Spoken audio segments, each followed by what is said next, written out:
Hello bros, I'm Contest Fix Zero, BroFive production, and next part is, what?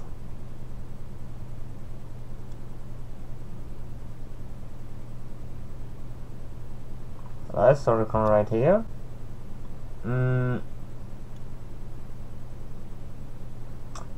That is even correct actually. Continue, don't show warning again.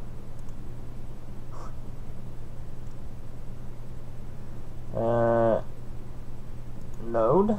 We're loading it. In her arms she cradling one tiny orange kitten. Her expression is one of pure delight as she squeezes it into her chest. Somehow she is controlling her expansional strength. He's so cute, just look at him. The kitten looks a little surprised by the attention it's receiving, but it seems to be settling into the soft embrace of her bosom. Just look at him, he's so precious. I wish I could keep him. Do you like cats, Masumi? I love them. There was this old tabby cat I had before I gained my super strength. He would always sleep on my bed. After I gained my strength, I couldn't pet him because I was scared that I would hurt him. But he never stopped snuggling up with me at night. Something about her looks very sad as she says that. It was hard to control my strength then, but it's not so bad now. I can only hold this kitten very gently, but I'm very happy that I get to hold him at all. Something about her looks really wishful as she continues to gently hold the kitten in her arms. Cats have always been my friends, even when no one else wanted to be. That really puts things into perspective for me. I was actually cursing the fact that I'm only an ordinary person with no special ability to deal with these crazy incursions. And yet I didn't actually think about what growing up with those powers might do to a person. I guess I'm a bit of an idiot at times. Still, it makes me kind of happy to see Masumi fawning over that kitten. This is one of the cutest scenes I've seen in a very long time. She looks down at the ginger kitten and smiles brightly. You've been a good little kitty.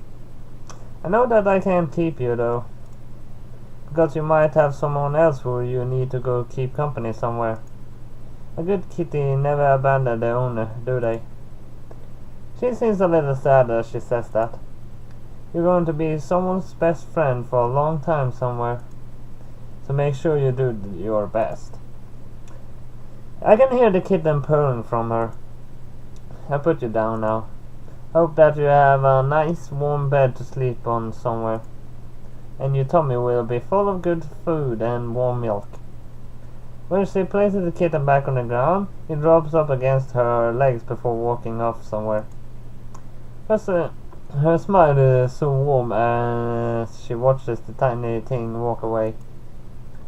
He's a good kitty, I can just tell. I'm sure he is.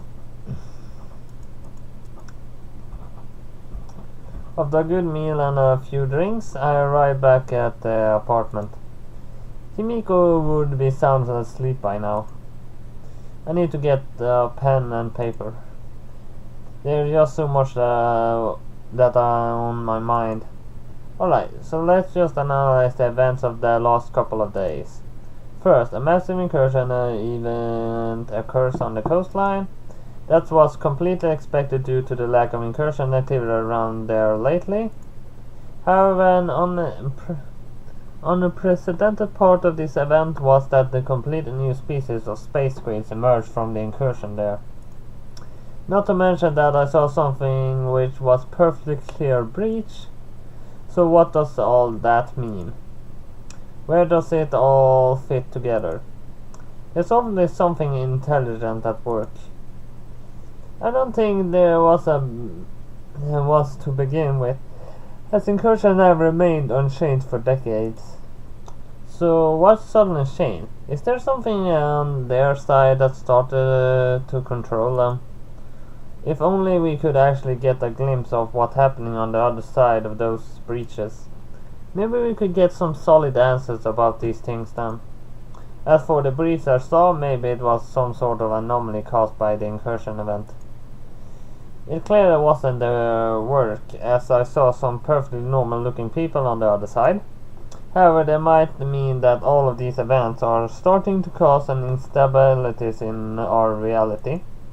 But what do I do? I'm just a guy who shoots these ugly things if they pop up on our side. Board members seem to keep most agents in the dark about what's going on behind the scenes. I need more answers. I'm not satisfied with just getting rid of these things anymore. We need to actually hit back at them, work out where it is coming from and make it stop. But I guess it would, if we do that, then I probably wouldn't have been sent in by now. Damn it. I lean over the desk and rest my forehead on its hard surface. If only there was more I could do. What do you mean, Akira? Oh, Kimiko. I didn't know you were awake. I heard you when you unlocked the door. I look up at her. I look her up and down now. And you dressed like that? This is how I sleep. You know this for years. I didn't actually notice. What have you been doing? Just scribbling down my thoughts about everything that's happened lately. Girls actually doesn't sleep in bras. I don't know, but it seems to do something with their nipples or something. But girls just sleep with a shirt and panties on. At least the girls I had did that. Trying to make sense of all of it, you know. You have been really worried lately. You noticed. Didn't know I was letting on. Believe me, you probably tried to hide it. But I know when you've been shaken. Ha, you got me. So much for my bravado. You try really hard to be reliable, Akira. Even if it's to your own detriment. I guess I do. Kimiko just shakes her head. What you did today was really stupid. That thing was a completely new species, something we've never seen before, and you decided to play a game of cat and mouse with it. It could have been capable of anything.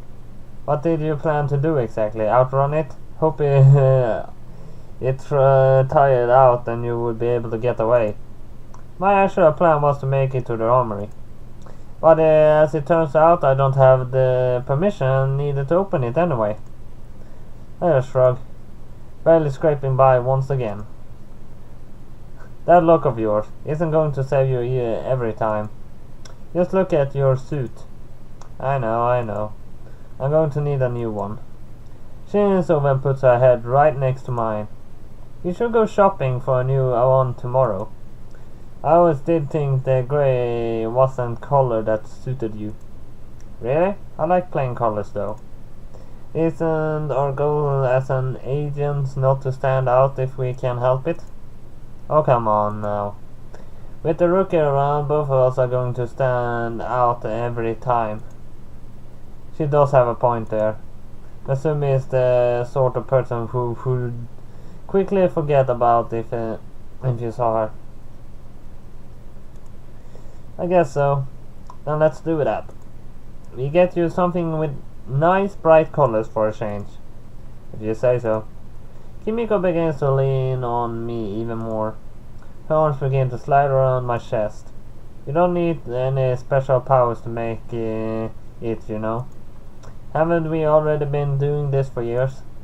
Yeah, but things are changing. There's something else out there and I don't know for sure I'm going to be able to deal with it. That's what we're here for, isn't it? The agency is all about different people working together to keep these monsters out of our world.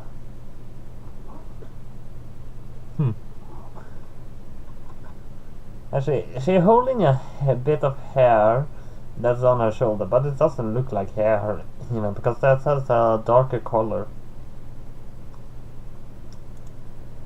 If you go and try to to shoulder every burden by yourself, you're going to be buried under it eventually. The feeling of her hot breath against my neck. It begins to make certain feeling rise in me. You tried to protect me today, as stupid as it was. You have my best interest at heart. It's all well and good to have good intentions. But what happens when I fail? Kimiko grows quiet then. Don't think about that. Just be happy that you're here now. I know that I am. I can't help but think back at the moment at the cliff. You don't want things to change, do you? Things are nice the way they are. They don't need to change, do they? It's then that I take her hand in my own. Maybe they do. She looks down at my hand, and the expression on her face changes almost immediately. Akira? She quietly whispers my name into my ear. Maybe that would be so bad. She barely whispers that to me. Well, think about it. We will see what happens. Yeah, we will see what happens. She quietly pulls herself up. We don't exactly have HQ to report back to at the moment. So further instructions are going to be relayed straight to us from another command post. It's currently an ongoing investigation into the breach which destroyed HQ. I will let you know if I hear anything else. Thanks again, Kimiko. I don't know what I would do without you. Oh, I know what you would do. Yeah, you know what I mean. She just gives me a cheeky smile. Make sure that you get some sleep tonight. There might be some more large-scale events coming our way. They say bad things usually come in threes. Not that I want to be pessimistic. Well, we can only wait and see. Good night, Akira. Good night, Kimiko. She quietly walks back into her room and closes the door. I try not to stay up too late, Kimiko. I promise. With HQ destroyed, we don't have anywhere to report to. That day simply passed by with both of us staying at home. Before I knew it, it was already night.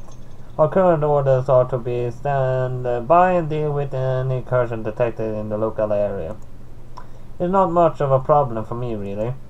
Kimiko seems to be fairly relaxed. It's nice not to have to worry about HQ for a change. There's no paperwork to be done, no pencil punches jumping down my throat. Embrace the path of agency, Kimiko. Now I am convinced that I should not be happy about this. Come on, you're hurting my feelings over here. I sometimes wonder if you have any. Well, if I did, they would be hurt right now. Sure they would. Come to think of it, where is the rookie right now? She said she would meet up with us soon. Apparently she went to stay with her parents since she can remain at HQ for the time being. This really is a pain, you know. How come HQ was completely unprepared for this? An incursion in HQ is completely unprecedented. After all, most incursions occur on the surface of the world. HQ is quite deep underground. I guess so. All of this thinking about it is annoying me. I need a drink. Why don't we head home? Why don't we head to a bar then? Shouldn't we wait for Masumi? She can catch up. I already sent her a message telling her what bar we're going to. Well, alright. The bar looks much the same as it always has. Kimiko and I have been coming here together ever since we were paired together. It's awfully quiet today, though. Doesn't look like there's a lot of people around at the moment. It's quiet at this time of day. That's a nice thing about having time off work, don't you think? For sure. We practically have the whole place for ourselves right now. There's only the bartender and a few other patrons around. Come on, take a seat. I take my seat at a random table near the bar. What will be your poison today, Akira? You ordering for me? She nods. Well, if she is, then I had better not order anything too expensive. Cheap whiskey will be fine. She doesn't seem to approve of that idea. Why not have something a bit better this time? Well, why not? Give me something you think I would like. As you wish. She quietly orders a drink and takes a seat adjacent to me. And there was the next picture, and I'm gonna say, it's trying to set my computer performing slowly. It's never performed slowly, and it never will. Not as long as I keep using the same adjustments as I always has. So, at least that was all I had for Sakura Agent this time. So hit like and subscribe, and see you next time. BroFive!